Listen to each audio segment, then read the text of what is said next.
Stupid Tripod is Stupid Productions presents. Well, with that little oversight corrected, I was complaining about this tripod being so loose in a recent video. I guess now I know why it was so loose. It's because it was broken. Well, it's still not great. It's still pretty loose, but that's not what this is about. This is actually about this thing.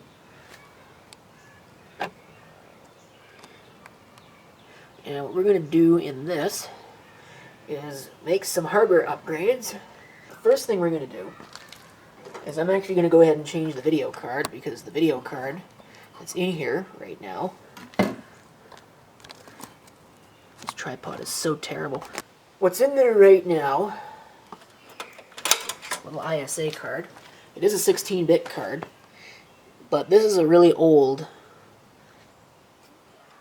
probably from another computer, something that just happened to be sitting around, or maybe from whatever this replaced originally. It's an ATI Graphics U/V from 1992, and there's nothing wrong with this card. In fact, it looks like it's actually maybe got a VRAM upgrade on it as well. Yeah, definitely, because some of those are sockets, but I can think of better uses for this. And this machine has got PCI slots, so this isn't really what I would like for the purposes of what I'm going to do with this. Ironically, the card I just took out is probably better suited for it, but I'm going to put in this 3D Rage card from, again, ATI. And this should be relatively easy. Just a simple case. I'm going to go ahead and I'm going to take out this slot, and I'm going to use this one. So we'll take out that cover, we'll put it over here. Just go ahead and put that back.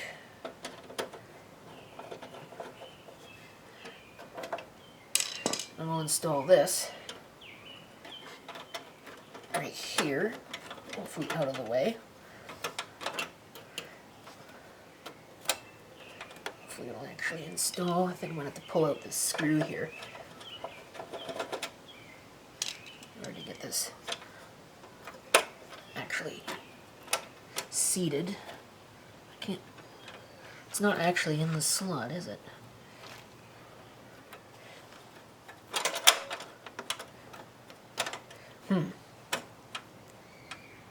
Well, hopefully it's enough in the slot that this will actually work.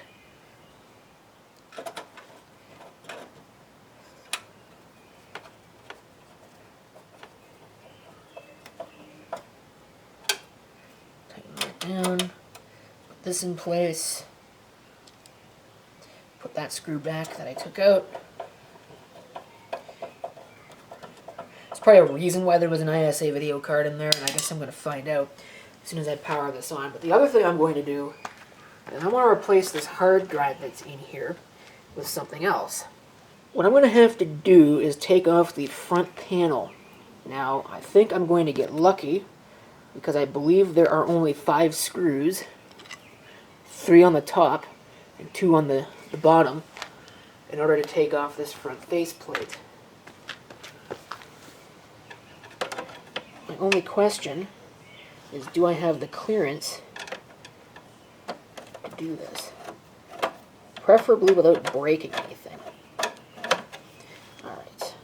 I'm going to take the top 2 screws out of the floppy drive as well, just so that way they're out of my way.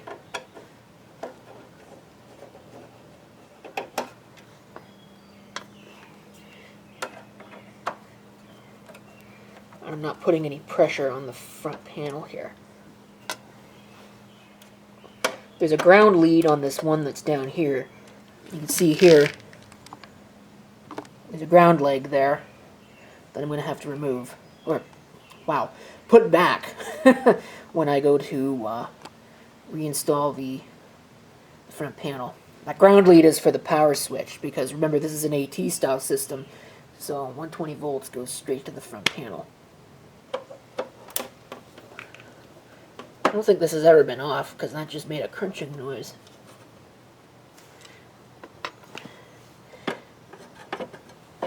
Just interesting. because I can guarantee you that hard drive is not original.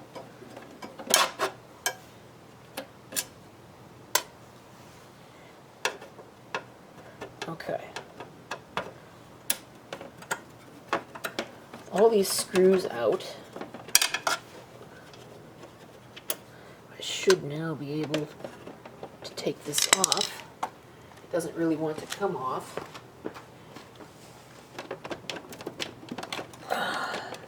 Why does it not want to come off? It's like it's stuck up here for some reason. Okay, so that turned out not to be too difficult. Turns out it was actually getting stuck. It was getting stuck on the front panel of the optical drive, right here, which is labeled SID for some reason. Not really sure. CD41, that almost looks like my handwriting, but I don't think this was my handwriting. There's a model number. XM3301B. Doesn't have a date of manufacture. Looks like December of 1991. Okay. Cool stuff. Alright. I did take the floppy drive out just to verify there were no screws on the other side here. There weren't. But the faceplate is now free. Should now be free to put the, or to take the hard drive out of here. Now, it's not totally free. There's still cables and things in the front here. But it does allow me to see one thing I was curious about. What does this go to? Does this go to the power supply? Oh no, that goes down here into the power connector that's going to the hard drive. That's weird. Not really sure why that's there. So now the annoying thing. I gotta get this hard drive out of here. But check this out. Someone was a real wizard when they installed this. Check out that screw that's right there.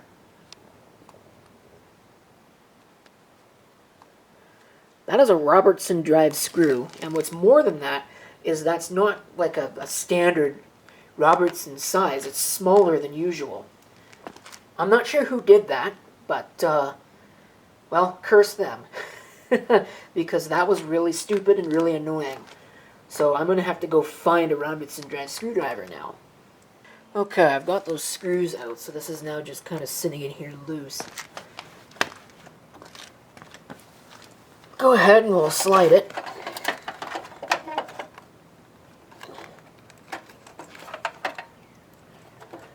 Plug these cables. And the drive is now out. This cable here, you can see it's got this thing. I don't know if this is supposed to go to like a voltage monitor or something, but it seems very dangerous to me to have 5 volts flying around like that just in the case. So I'll show you what we're going to do with that. It's never going to get used anyway. Get rid of that. Alright, much safer. So, this original drive that's in here is a quantum drive. Model XP 34300. I think it's a 4.3 gigabyte drive. The screws that it uses to screw into this bracket are Phillips. Thank God. It's a little on the dirty side. I cleaned this computer out with compressed air, but it clearly didn't get everything. And I'm going to go ahead and replace it with another basically identical drive, but that should be far less noisy than that is. That thing is super loud. Wow, that's a loud hard drive. Listen to that.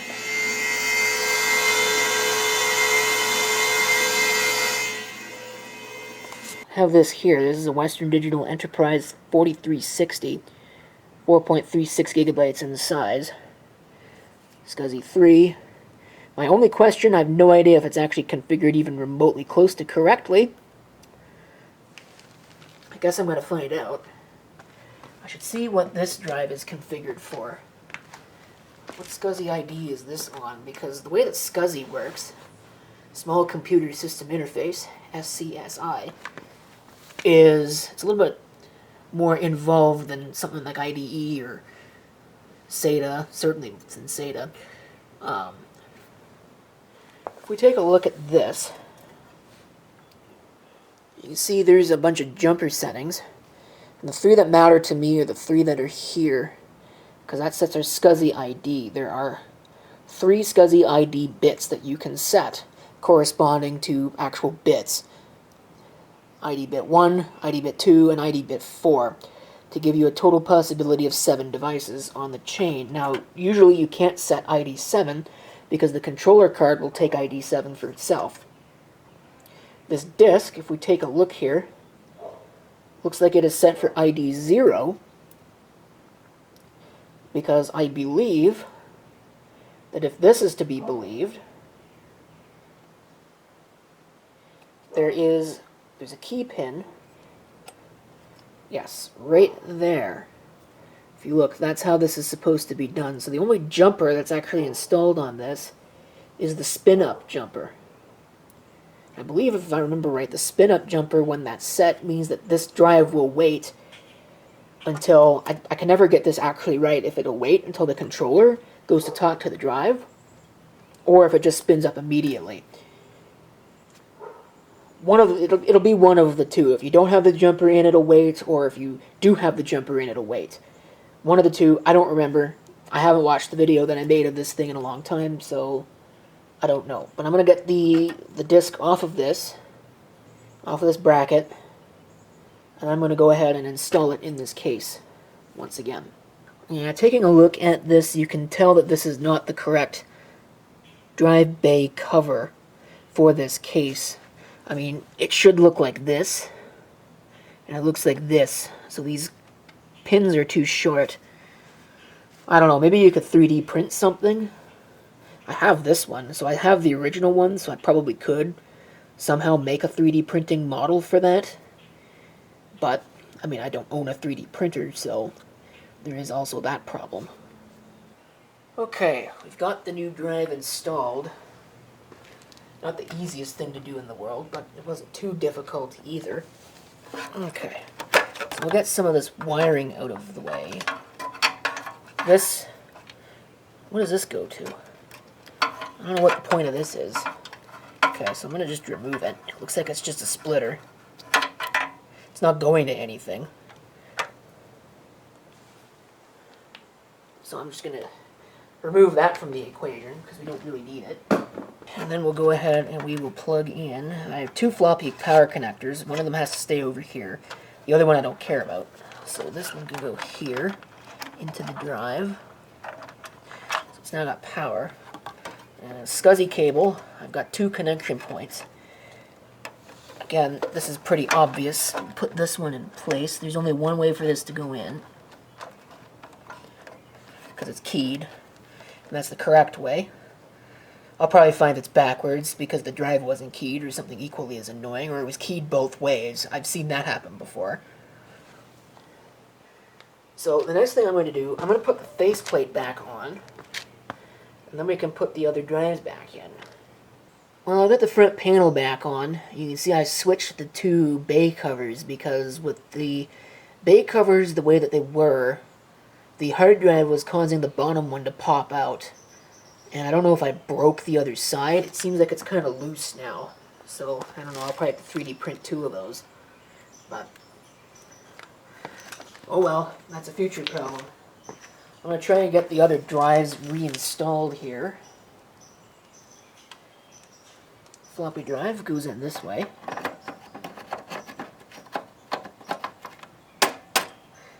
Almost doesn't even fit. I wonder why that is. If maybe the plastic has shrunk.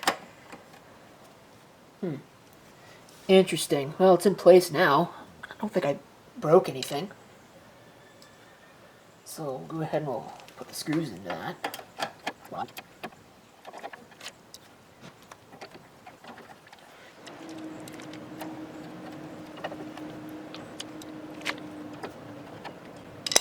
Okay, let's put the optical drive in. Let's hope it'll actually go into place here. This might be a little bit on the difficult side to do.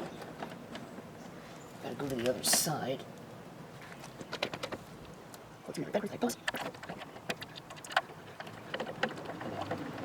That doesn't really sit in there nicely.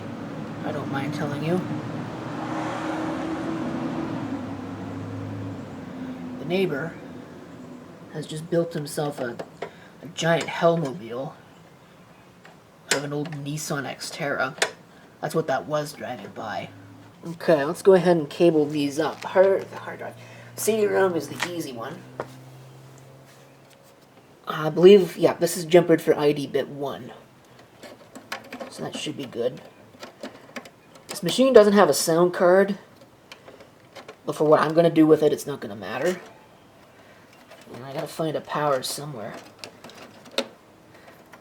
Now, where'd the power go that was for this? We'll use this one.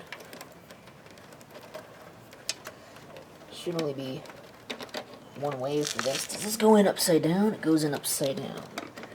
Alright, so that's in place. Now, the floppy drive is interesting because there's a standard for this, or at least I was sure there was a standard for this. The power connector is here. I mean, that there's definitely a standard for. You plug it in backwards and you blow it up. But I was always under the impression that the standard for this is that the stripe, and this cable doesn't really have one, but you can kind of see it. It's right there on this edge. The stripe is supposed to go to the connector, the power connector. Well, that's not the case here.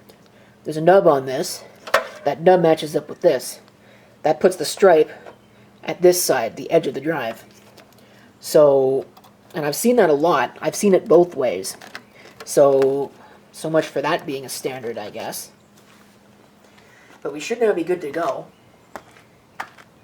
So I can go ahead and plug this in and test it and see if it works. And hopefully it does. It'd be really kind of a shame if it just exploded. But sometimes you never know. Okay.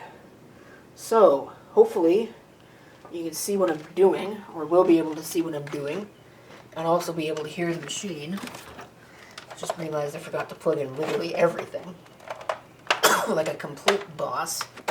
Okay, are we ready for this? We'll see what happens when I go ahead and power the machine up.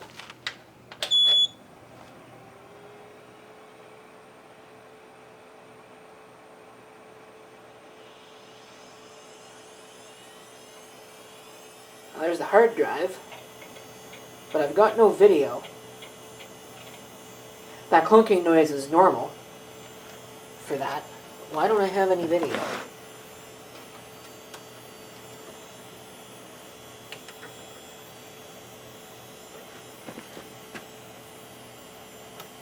I'm hitting the reset switch. Did it beep at me? Nope. It thinks there's no video.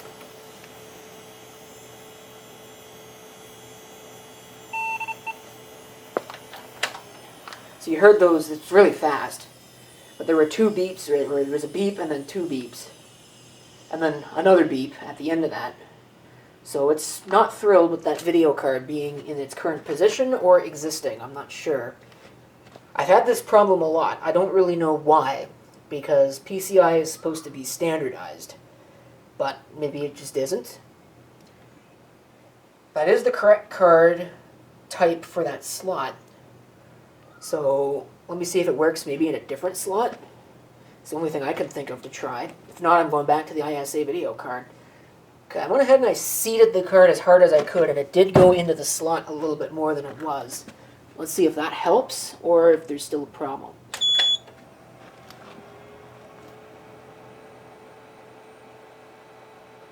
Nope, that worked.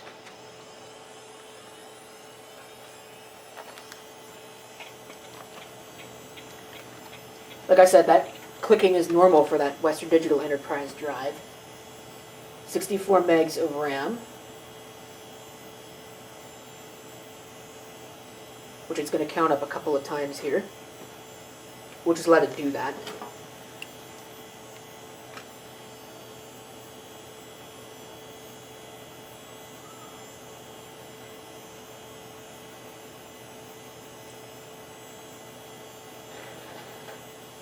That floppy drive does not sound great. Yeah, floppy disk fail.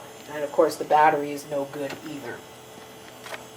And that's kind of a shame because the battery on this is one of those Dallas modules. I really should get some replacements for those. It is socketed. You can see there, it's actually an ST Microelectronics module. I'm not sure if there's any difference between that and the Dallas chips. It is socketed, so I could go ahead and replace it. But I would have to figure out compatibility with that. For now, I'm just going to press F1. At this point, the AHA 2940 BIOS will ring in, and we should see both of our drives. If this works. Yeah. Western Digital Enterprise, drive C, and then the Toshiba is there on logical unit number 1. We have a disk boot failure, of course, because there's no disk to boot from. So I'm going to have to change that floppy drive. Now that's a big issue because I don't know if I have one sitting around. I did have one sitting around, but I think I took it out to storage along with all that other stuff. So I can't exactly go out to storage right now and get it because my car is boxed in like a turtle's pecker, and I'm not asking people to move just for the sake of this. One option that I thought about, I have a couple of these. They're labeled as Gotex, but I don't know how legitimate that actually is because all of the Gotex that I've ever seen have a display right here, whether it's an LCD or a 7-segment display or whatever. Well, that sucked. The camcorder decided it was going to run out of batteries, and I had to take it off the tripod just to get the battery off. This wasn't a long video, so I don't understand why the battery died, because it had a full charge and said 94 minutes. Obviously, these cheap China batteries that I ended up getting, these ones, are just not any good. Unfortunately, they're the only thing you can get these days. Anyway, back to this. I think I was telling you about this Gotek, and how I'm not really sure if it's a genuine Gotek or not, because there's no buttons. I took the cover off and proved it to myself. There's no buttons, and there's no screen. It's just a USB port and an LED. And the instructions that came with this don't actually correspond to this model. So I don't really even know how to configure that. If you just put a USB stick formatted to FAT32 with an image on it, if that'll just work, or if I have to do something special. I'm not really sure on that, but I might have to put this in anyway because my collection of floppy drives is pretty bad. And I don't think the one that I put in here right now is any better. It's certainly a lot more yellowed, but we'll see if it works. I really kind of doubt it. It's the same model as the one that I took out too. That's kind of interesting.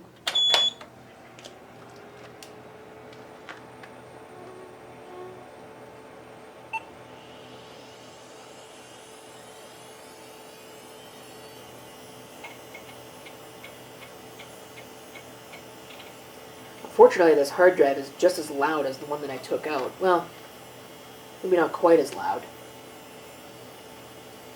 I'm going to test the RAM again. I think my tripod tilted.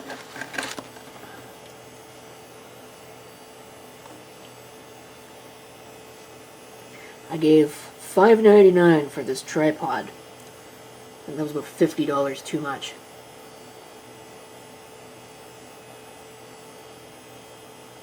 Well, no error message.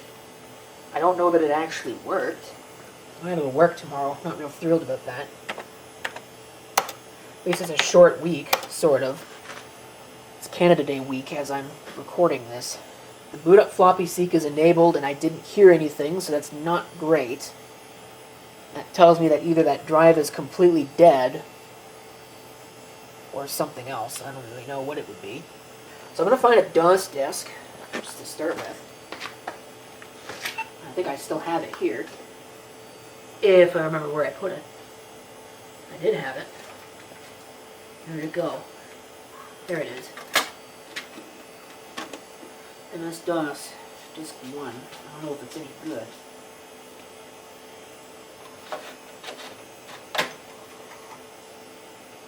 I heard the motor.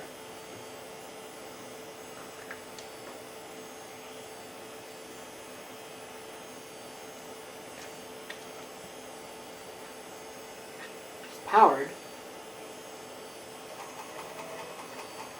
It did make a noise.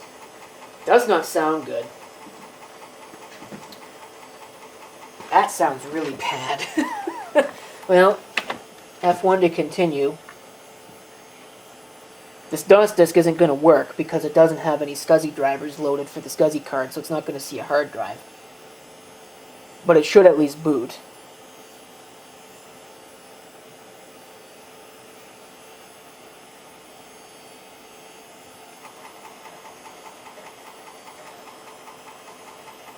Yeah, I don't think that's any good. Let me see if I have a drive that does work. And if not, maybe we'll just go to the GoTech. Okay, well, I did find a drive that works. Or at least it seems to work. So I'm going to have to install that. But at least here we have MS-DOS.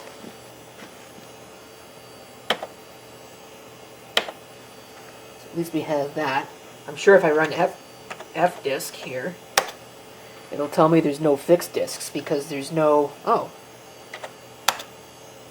No partitions defined. Create DOS partition.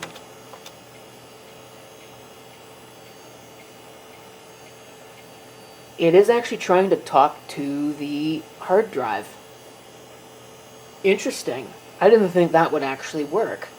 But I guess the flip side is that it's installed itself, or sorry, the card, the SCSI board, has installed itself to the interrupt 13 handler on this, so maybe it makes sense. Let's say yes, it's a 4 gig drive. This isn't going to work, I can tell you that much. This is just standard MS-DOS, there's nothing special about this. It's probably going to try and format the drive as soon as it tries to go into setup, which I guess is fine. Setup is checking your configuration. Oh, it didn't. Well, I'm going to exit out of DOS anyway. Go F-disk.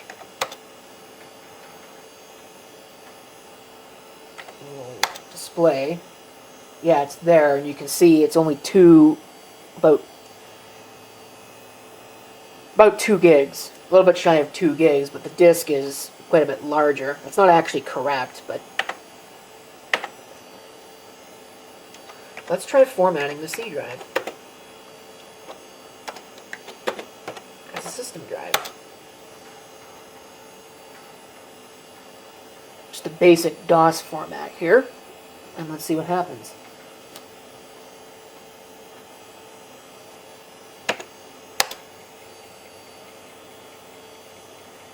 Oh, I hear it. Unfortunately, there's no LED on the front of the case, which is odd. That's probably going to take forever.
Yeah, died again.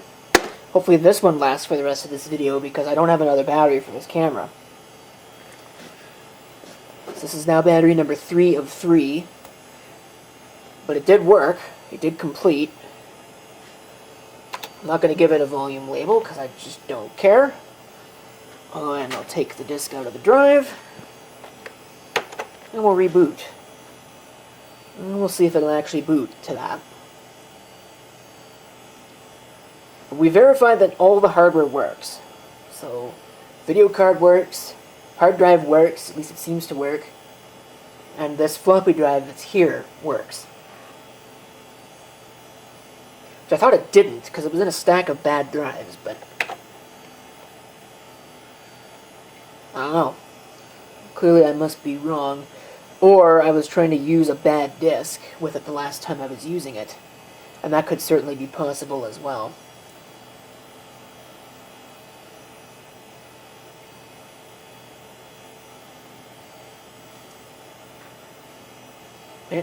It's starting. Date and time is completely incorrect. Thinks it's 1980 for some reason. But here we go. We have a freshly formatted drive, and I think that's where I'm going to go ahead and call the video. So I will need to install the floppy drive, which is sitting up here. You can't actually see it. There's the diskette that I just took out of it. I'm going to have to install that in the case, but I think this video has gone on long enough, and I don't trust this battery to last through the entirety of the rest of what I'm going to do with this. That is to do the software side, so we'll do that in another video. But for this one, I would like to thank you for watching, and if you have any comments, feel free to leave them below.